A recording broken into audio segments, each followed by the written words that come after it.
One of the realities of organizations, most organizations, is that the people responsible for leading the people on the team receive the least amount of preparation for that role. Research suggests that up to 80% of managers have had no training to do the job. They just go right in there. And at the same time, studies also show that that frontline manager is responsible for up to 70% of employee engagement, or making sure people know why they're there, try their best to get the job done.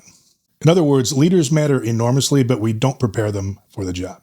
It's like being on a sports team with a goal of winning a championship, but not practicing. You would never consider yourself even close to being able to achieve that without practicing or working out. Yet that's what we do in organizations.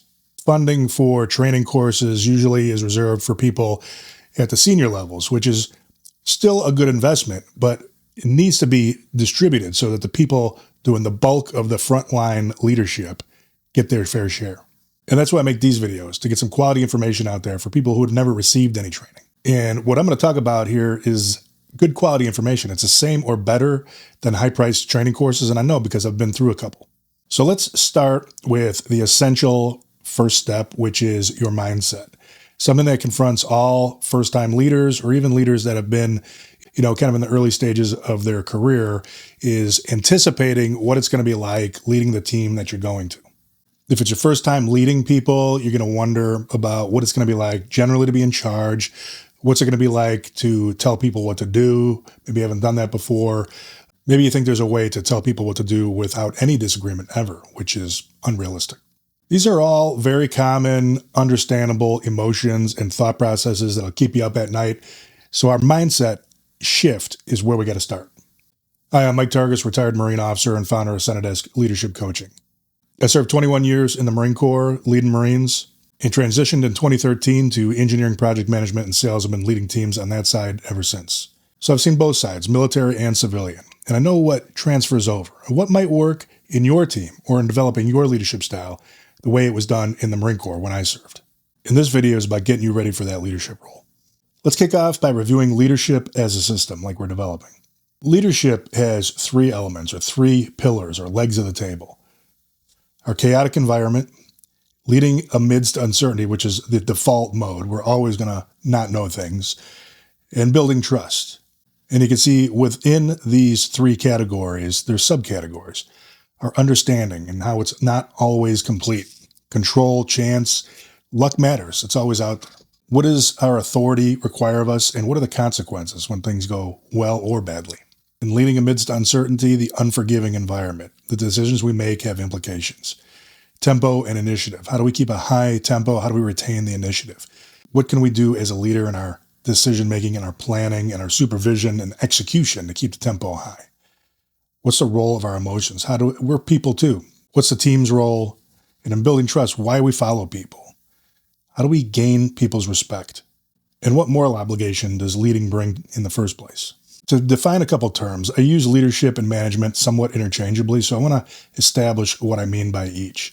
First of all, there's a great book by John Kotter that lays out the differences and the similarities between leadership and management.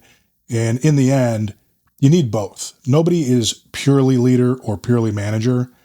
Even high-level leaders do need some sort of management ability and skill. Leadership is where we're going and why, and that involves providing the direction, keeping things clear, speaking clearly for people so they know exactly what's expected of them, keeping things moving in the right direction, and bringing change into an organization. Whereas management is all about who's doing what are we focusing on, how are we supposed to get things done, and it's about ensuring progress, structure, and standardization. We're doing things efficiently and making sure that the whole system works with a degree of stability so people can count on it. One way to encapsulate everything with regard to your mission, what your team's trying to accomplish, is leadership and management provide the vision and the efficiency to get there, to get things done.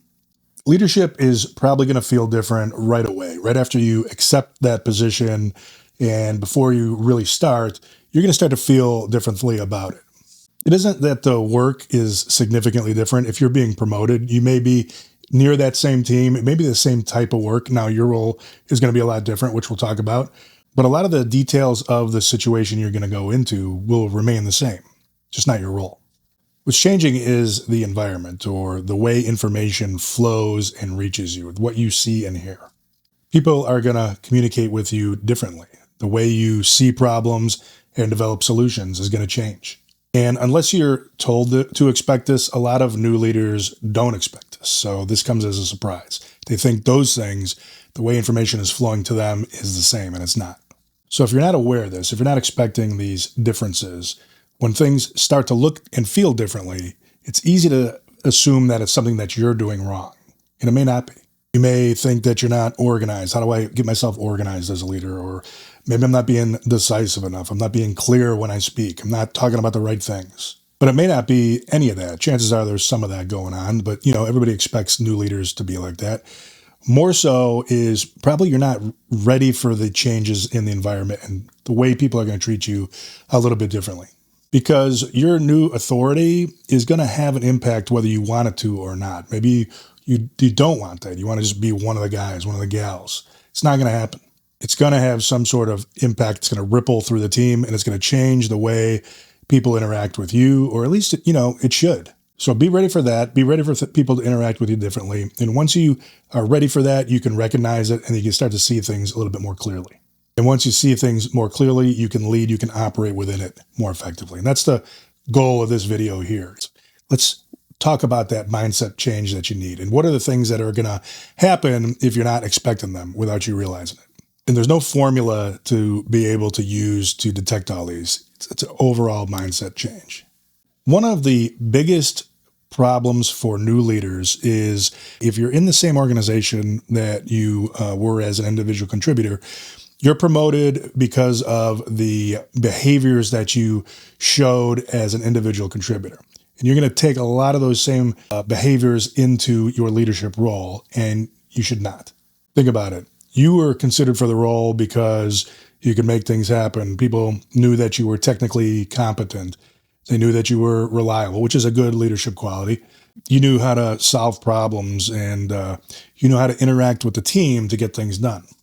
And like I said, these are all excellent traits, but they're more associated with individual contribution, not necessarily leadership, although leadership has their own version of it. If you think about it, you were evaluated on what you could singularly accomplish. Maybe there's some leadership that you showed in the team before being a formal leader or manager, but your evaluations primarily probably targeted the accomplishment of tasks that were assigned to you.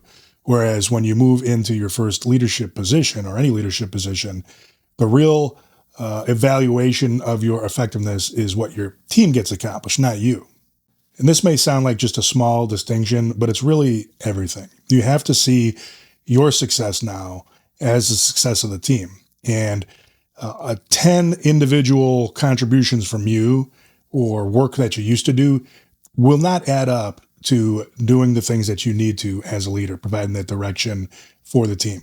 Because when you're an individual contributor, a lot of times when the difficulty of a task increases, you can work harder, you can stay later, you spend more time on things, you can use your expertise. But when you're leading a team faced with maybe that same situation, your contributions have what's called second order effects or follow-on effects.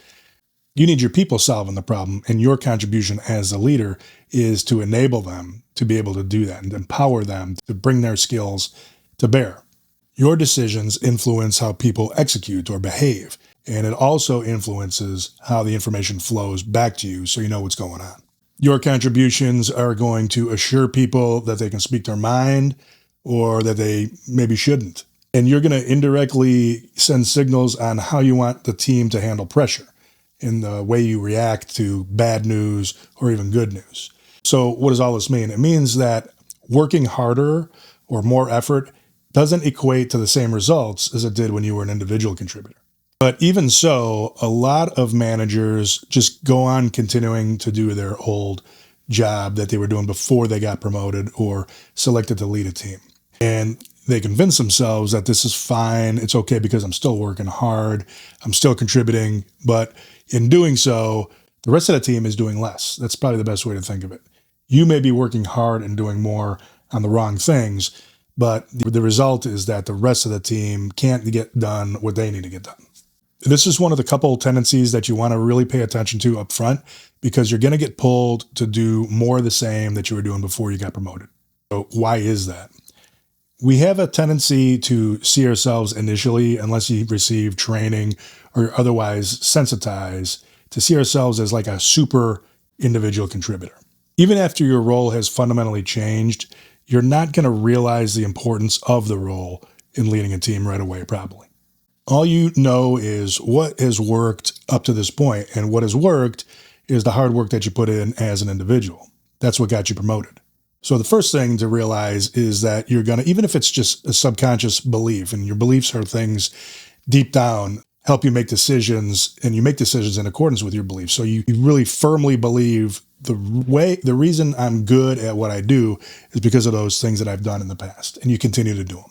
And you're going to overlook that those things are just not as applicable as they were in the past. It worked before, it's going to work again. The next thing is that work that you're really familiar with, that you can dive into right away, it feels very productive.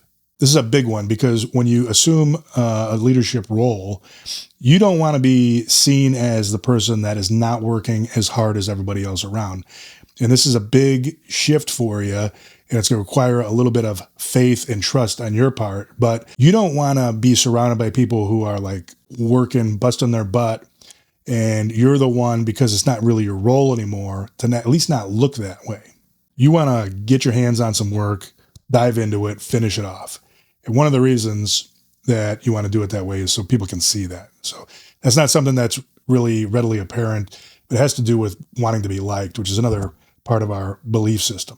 The problem with that is a lot of your contributions as a leader aren't going to be as visible, but they're just as important or more important. If you and I were working together, this would be a big point of emphasis for me, is you have to work on developing an appreciation and a belief in what you're doing as the leader on your team is very important. Doesn't matter how it looks. Yeah, you should be setting a good example, but you'll have to develop a sense of why your leadership is important to the team. Next reason we continue doing the same thing is when we do the same thing, it reduces uncertainty. So a lot of what you're going to need to do as a leader is you're going to need to challenge the status quo. If something is not working as well as it could, you're going to have to bring some change ideas into the team. Whereas just continuing to do the same thing over and over again because it's worked in the past is safer. The details of what people do every day, if they don't change, people are generally the happiest. But that's not your role anymore. Your role is to take the whole team to a different place, improve them in several different areas, most likely. And the important thing to realize here is you don't know if it's going to work out. So that uncertainty is something that can really throw you off track and then put you back on track to do what you've always done. So you're pursuing a goal and you're not sure if it's going to work. You're not even really sure how it's going to look day to day. You can avoid risk when you do things yourself. So this is a big one too, is that you're most likely able to do the job that the people in your team are doing on a daily basis. But the more you do it, you may be lowering the immediate risk of the task at hand. But in not developing people, you're really increasing the long-term risk, because people are going to turn over, they're going to leave. And if you're not working every day as a leader, empowering people to become bigger and better at their job, then eventually it's just going to die off. But with the immediate effect, today or tomorrow, if you just go do things yourself, you're going to get some things done, and it's less risky most likely. But it's not a good long-term solution. Teams may reinforce your individual contributor behavior. In fact, this is pretty common, especially if you were promoted within the same team. People will interact with you a little bit different, yes, but they will reinforce how things have been going before you took over. And specifically as it pertains to you, your individual involvement, initially, you may get a lot of reinforcement that's appreciated and needed, particularly if it helps somebody get what they need to get done that day or in the near term. But that's going to wear off. Eventually, people will become frustrated with you for gravitating to your old job and not taking care of the decisions that are going to shape the work coming in that are going to enable them to do the better job for themselves. So initially, the more you help, the more people will come to you, but you got to be aware of that, and you got to kind of clamp down on that and make sure that doesn't continue to grow or even get bigger, and it eventually stops. It could be that you get promoted, but nobody really ever explains what the different expectation is from you. And this probably happens a lot. It may be as simple as you've been there a while, so this is all they can do for you is give you a title change, maybe more pay. But you really need somebody that can take a step back, sit down with you, and discuss how the role is going to be a little bit different. But so it's going to be kind of tough to come up with what the role means if it's your first leadership role or one of the first, or on you're pretty early on your leadership journey. Simply, if nobody talks to you about it, then how are you going to figure it out? And that's what these videos are about, to give you some of that. And it could be that your boss really doesn't know what they want from you. So all the more important to understand and develop an appreciation for what the team really needs from you. I think the best way to look at that, the best way to think about that is, what can I do to make sure my people are successful? If nobody tells you anything, if you just get some sort of promotion or you get a title change or you get put in charge of stuff, if all you do is, one, talk to the people to find out what their obstacles are, and two, focus on what it takes to make them successful, you'll be leading. Another reason we default back to what we were always doing is leadership can actually feel pretty vague because your contributions aren't always immediate. You're going to be the person that's now in charge of setting priorities and deciding on priorities, who gets resources, who doesn't. You're going to be looking into the future. You're going to be managing situations as they come up between departments or between people. And a lot of times when you do that, you don't see anything right away. In fact, you might just get the negatives of that. You may just get people's frustration aimed at you for changing something or not ruling in their direction. But the benefit of it will come most likely later. So what we don't see immediately, we can tend to neglect. The short-term successes that you experience when you start out, they're going to reinforce behavior as well. And this is a little bit like when you jump in to help people out. It's real tempting to do that because it feels productive. But let's just say you're doing everything right as the new leader. Short term, whatever's occurring in the short term, and your impact is probably not going to be immediate like that. But whatever happens in the short term, good or bad, it's going to reinforce the behavior going forward. And that includes your involvement in things that you shouldn't be involved in, or the opposite. But whatever's going on, whatever's working, usually gets reinforced. And that's not a bad thing. But what you need to do as the leaders, you got to be aware of whether or not direct contributions from you are taking your team on the direction that you need to go, towards improving in the areas, towards moving towards that vision, that goal for the whole team, or not. Said another way, you don't want people to be dependent on you. That's tempting. And actually, people will advise you the opposite, that you do want people dependent on you because that's a form of job security. But if you really want to be one of those meaningful, memorable leaders that people think about through the years, that's all BS. Your goal really is to get the team working with minimal involvement from you. And that way you can look up and out and influence bigger things around so that their job is easier in the future. Letting go of details can feel like losing control of everything. When you delegate initially, when you first start doing this, you're going to need to develop some skills to do this right, but it's going to feel uncomfortable. Things are going to take longer, and your boss may not be willing to tolerate things taking longer. But you really got to find a way to do that, and you have to avoid doing things yourself. You got to understand that you're going to feel like you're losing control. Micromanagement is all about anxiety. So like when people feel the need to not let people do things for themselves, the problem is not usually the experience level of that person. It's more so on the micromanager's side. It's the anxiety, is their inability to let go of some of that control. Now, the reality of leadership is that people are going to make the wrong decision. They're going to do things wrong. They're going to make mistakes. It's going to cost the business money. But there's no way to develop that's foolproof, that's perfect, that's not going to experience those kind of mistakes.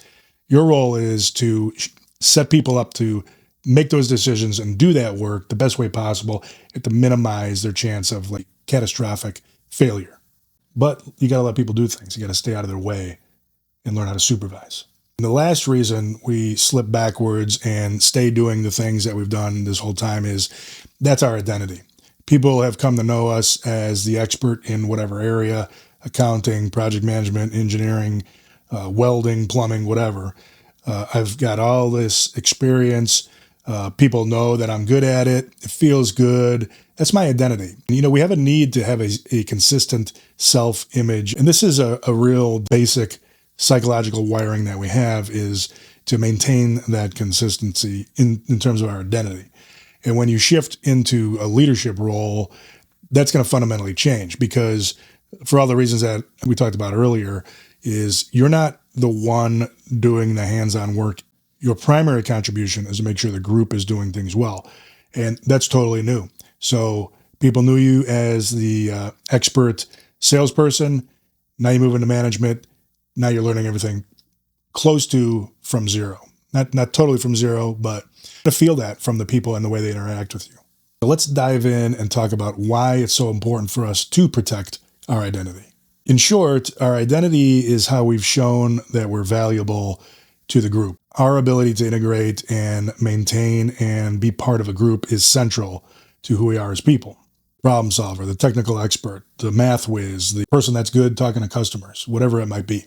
Your identity is directly tied to your sense of competence, recognition, and self-worth. So when the role changes, this all gets disrupted. In other words, your identity, your value came from what you could do in the past. Now it comes from what you can get others to do as their leader. And when you lose your identity a little bit, or when you start over, it's going to feel like you're losing competence, because really your level of competence is going to be lower your first time or early in your leadership journey. And the fact of the matter is, if you were good as an individual, that's no guarantee you're going to be good as a leader. You see this a lot in sports coaches. The superstar individual player, they move into coaching, and it's difficult for them because they just can't see why the people on the team don't have the high work ethic that they had when they were doing that job. Even if you're decent at the job right off the bat, you're showing some decent level of competence, you're not going to see the results of leadership right away, because it's going to take some time for people that are working on your team to realize the fruits of what you're bringing to the team. Maybe it's better direction, being more clear, allowing them to work. Those things are not going to show themselves readily. So you got to be able to weather the storm a little bit and trust that you're doing the right things. Work with a coach, work with your peers, work with your boss to ensure that you're doing the right things. And eventually you'll eventually see that. But if you can't trust in that, if you can't weather the storm, if you're so used to being outstanding, top-rated individual, and now you're not doing that, if you can't weather the storm, you're probably going to revert back to what you were doing before. And that's not a good recipe for long-term success. Another reason we work so hard to preserve our identity is we want to have that consistent self-view. And when we don't, when we experience things or we do things or we see results that are counter to our belief system, we experience what's called cognitive dissonance. It's just like an uncomfortable feeling when we are involved in things that go against our beliefs. This is our values, our self-image. This could be our values, our self-image. It could be that we're just not getting all these glowing results and successes all the time like we did when we were an individual. That could give us a conflict in there with our belief system, that maybe we're not as good, or we're not as good as we thought we were. So if that's the case, if you don't realize what's going on there, you may not even realize you're doing this. It might be subconscious. You're going to rationalize doing things differently to take you off of your leadership path, to go back to where you are doing the kind of things that reinforced your identity.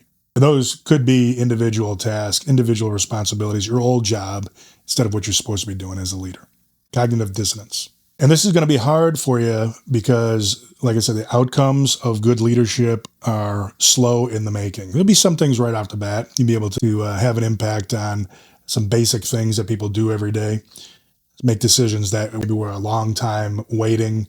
But most of the meaningful progress that you're going to see is going to take some time. And some of the results are, you might not ever see them because they're indirect. I mean, you may be giving some people tools that they're using in ways that you just can't see every day. Or your team may have influenced that team over there, and that team interacted with another team that you'll never interact with yourself, and you just don't know. So all those things are extremely important to the overall organization, but it may not give you that immediate feedback. It may not be part of your immediate self-identification as a great or good leader. Another way of thinking about this is the role is going to change pretty fast. You're going to be an individual, you're going to be a leader. That's going to happen pretty quickly, but your identity, your self-view is not going to change that fast. You're probably going to experience less recognition and feedback as a new leader, whereas if you were one of these higher performing individuals, chances are you had a lot of people telling you how great you were every day, or you got a lot of feedback on your work and the amount of attention to detail and the timeliness, and all the customers love you. But when you move into your leadership role, that's probably gonna, if you're doing what you need to as a leader, that's probably going to at least slow down, if not disappear entirely for a while, because you're just doing a different role. And the feedback that may be going to people on your team instead of you directly, or it may be more indirect. It may be making its way to another part of the business that you don't even have anything to do with. But it's not going to be as specific and pointed to something that you do. The hard part here is you're going to feel the need to have some of this validation. You're going to want to involve yourself in things that prove you're good. So that can take you back to doing your old job. So let's conclude this first part, the leadership mindset shift. Initially, things may look very similar, but things start to change immediately. And the authority that you'll bring in your new role, whether you like to think about it or not, you're going to impact the organization in a way that you're going to experience different flow of information to you. Next thing, and we talked about it through the whole video, is you're going to have a tendency to want to go back and solve the same problems you were solving before in the same ways, maybe even. Really got to distance yourself from that and learn what it looks like to have other people doing that instead of you. You're going to have a period of time there where you're not sure what successful actions really are, because the feedback on doing something is going to take a while to reach you, and it's going to reach you in different ways, if it does at all. You're going to have a tendency to stay in your comfort zone, to stay involved in things that are clear to you because of your years of experience, and you're going to have to force yourself to get into some new things here that are not as familiar. Be ready for that identity misalignment or that identity shift. And that's going to probably take you a while to get used to, but make sure you're working with somebody, you're talking to somebody about it throughout. Identity shift.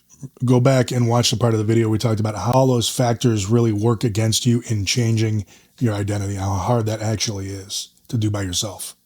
And there's a period where your self-identity is not aligned with what's really going on, because you went from one identity and now you're going into another. So that's not an overnight transition, even though the role transitions overnight. The job, the tasks at hand are going to require actions that you're very familiar with doing. But what the team needs from you is different now. They don't need you to dive in and do their job for them. They need you to take a step back and make sure they have what they need to do that job. But your instincts are going to be pulling you towards jumping in and helping. So a lot of mindset shift here, a lot of different ways of thinking about it. More so than thinking about how do I solve this problem right in front of me is how do I build a team that can solve that problem for themselves in the future. Don't worry as much about people seeing you staying involved with your hands in the dough. Think about how do I remain involved in the right places and the right times. Because if you're looking over here, you're spending too much time over here, the people over on the other side that also need your leadership are not getting it. And you got to develop an appreciation, almost like a trust for the leadership approach. You got to realize that you becoming a great leader and developing all the skills associated with that, that actually is the best thing you can do for your team, even now. Dedicating yourself to continuing down that path.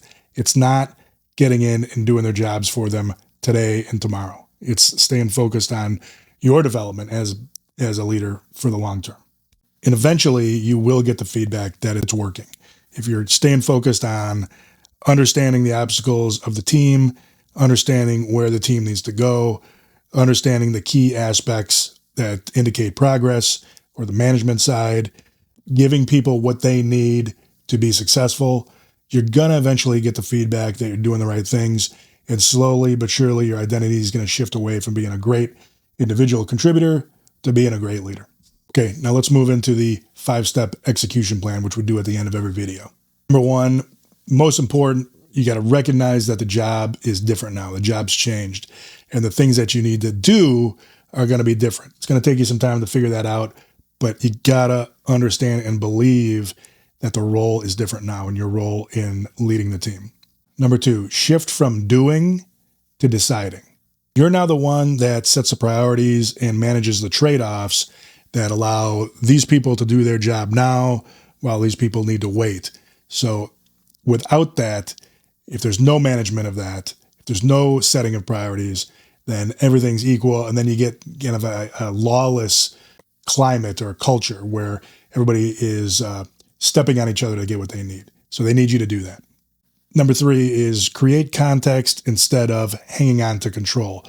So now as the leader, your job is to make sure people know why things are important and to make sure they know what things are not important right now.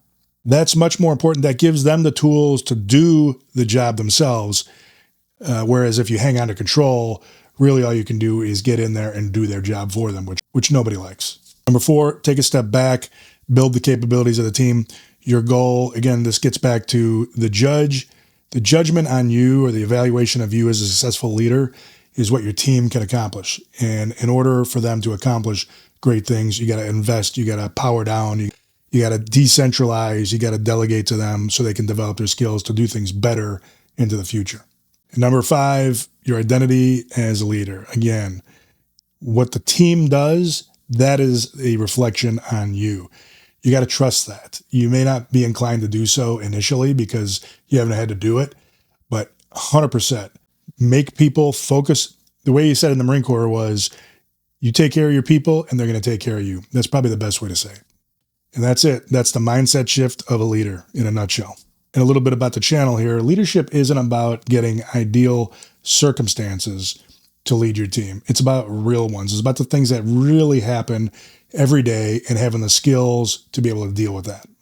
That's what this channel is about. It's about everything that goes into learning how to lead the team you have, not the team you wish you had or the team you think you're going to have in the future. It's the people that come to work, dedicate themselves to the company, to the business, to you every day. And the first step to being able to do that well is changing your mindset to one of being the leader. If this helped you think a little bit differently about how you're approaching leadership, you may want to consider subscribing. And if there's anything in particular you want to know differently, please comment. And I'm going to give you some of the tools, some of the ideas, some of the things to implement, some of the things you can take into work on Monday and do things just a little bit different, a little bit better. And until next time, the first step in either taking a new leadership role or taking your current leadership role to the next level is realizing, stopping to think, what is different about what I need to do now as the leader compared to what I did as an individual? Make that shift. Be aware of all the challenges and all the ways that your mind is going to pull you back to doing things you're familiar with, and stay on path to be a great leader. It's not going to be a straight path, but it's a path nonetheless. Thanks.